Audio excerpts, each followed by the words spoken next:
Sir मेरा question ये है कि लाइफ में बहुत सारे सर्कमस्टांसेस आते हैं जहाँ पे मतलब हमें ये लगता है, बहुत सारे निगेटिव थॉट्स आते हैं कि मतलब आगे कैसे बढ़े।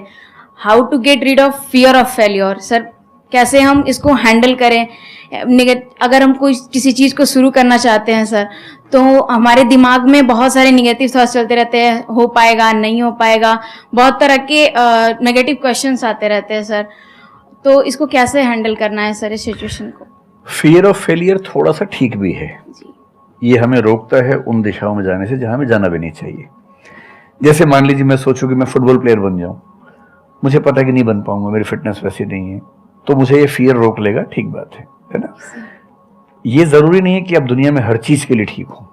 हर किसी का एक पैकेज है, हर किसी का जो एट्रीब्यूट्स हैं या वर्च्यूज हैं उन सबका एक पैकेज है। We can be good at few things, we can be best at maybe one thing, we cannot be best at everything। तो ये बहुत जरूरी है कि अपने एप्टीट्यूड को देख के हम सिलेक्शन करें कि हमें कहाँ जाना चाहिए। ठीक है। अगर सिलेक्शन कर लिया है तो फिर फियर ऑफ फेलियर होने की वजह यह है कि या तो आप जो कंपटीशन है उस पर ज्यादा फोकस कर रहे हैं, अपनी स्ट्रेंथ पे कम फोकस कर रहे हैं। मेरे ख्याल से स्ट्रेंथ पे फोकस करना, कुछ अच्छे लोगों की कंपनी में रहना जो थोड़ा सा मोटिवेट करते हो, अच्छे दोस्त हों, लगातार मनहूस टाइप की बात ना करते हो, ऐसे लोगों के साथ रहना, कुछ रिक्रिएशनल एक्टिविटीज, उससे बाहर निकल के थोड़ा खेलना कूदना, मतलब फिजिकली फिट रहना, वो सब रहेगा तो हार्मोन्स जो हमारे दिमाग में आते हैं उससे, फिजिकल एक्टिविटी से, जो एंडोर्फिन्स वगैरह है, हैप्पी हार्मोन्स है, डोपामाइन वगैरह है, वो रिलीज होते रहे तो हम वैसे भी बहुत फियर से बचे रहते हैं। और अंत में मेरा तरीका ये है कि अगर मैं कुछ नहीं करूंगा तो फेल होना तय है, करूंगा तो चांस है कि फेल होऊंगा या पास हो जाऊंगा, तो नहीं करने में तो तय है कि फेल हो गया, तो क्यों नहीं चांस ले लेते हैं। और एक जगह फेल होऊंगा तो तय मान के चलिए कि दूसरी जगह मेरे फेल होने के चांस कम होगा, क्योंकि मुझे एक एक्सपीरियंस है प्रयास करने का और फेल होने का, और वो एक्सपीरियंस किसी ना किसी क्वांटिटी में हर फील्ड में काम आता है। मैच्योरिटी आपके अंदर आती है। और मैं एक शेर अक्सर यूज करता हूँ, बहुत बहुत प्रिय शेर मुझे है, और मुझे सच में लगता है कि जिंदगी को जीना बहुत आसान काम है, मुश्किल काम नहीं है। असली बात है कि आप प्रयोग करें, कोशिश करें, और हार जाएं तो दूसरी कोशिश करें। और मैं इसीलिए एक लाइन हमेशा बोलता हूं, क्यों डरे, जिंदगी में क्या होगा, कुछ ना होगा तो तजुर्बा होगा।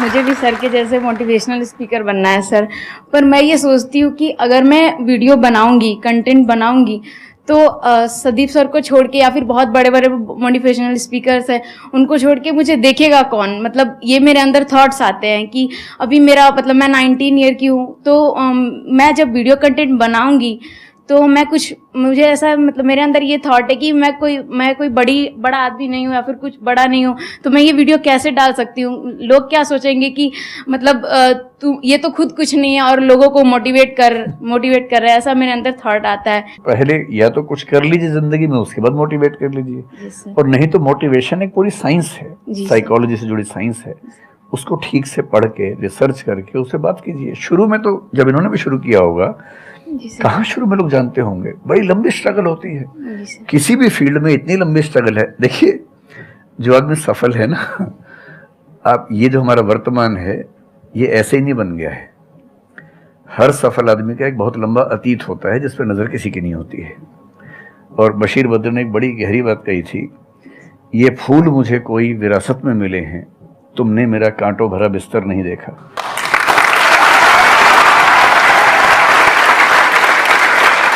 कितने साल तक ये लहूलुहान हुए होंगे, रोज छिला होगा शरीर, तब जाके लोगों ने पहचानना शुरू किया होगा। लगातार काम करने से, जिसको कंसिस्टेंसी कहते हैं, परसिवियरेंस कहते हैं, बात बनती है, आपकी भी बनेगी। मैं तो कई ऐसे लोगों को जानता हूं जिन्होंने एकदम स्क्रैच से शुरू किया और उसके बाद वो टॉप पे पहुंचे। आपने अपने क्वेश्चन में दो बातें टच करी, एक कि आपको मोटिवेशनल स्पीकर बनना है, एक है कि फियर ऑफ फेलियर है।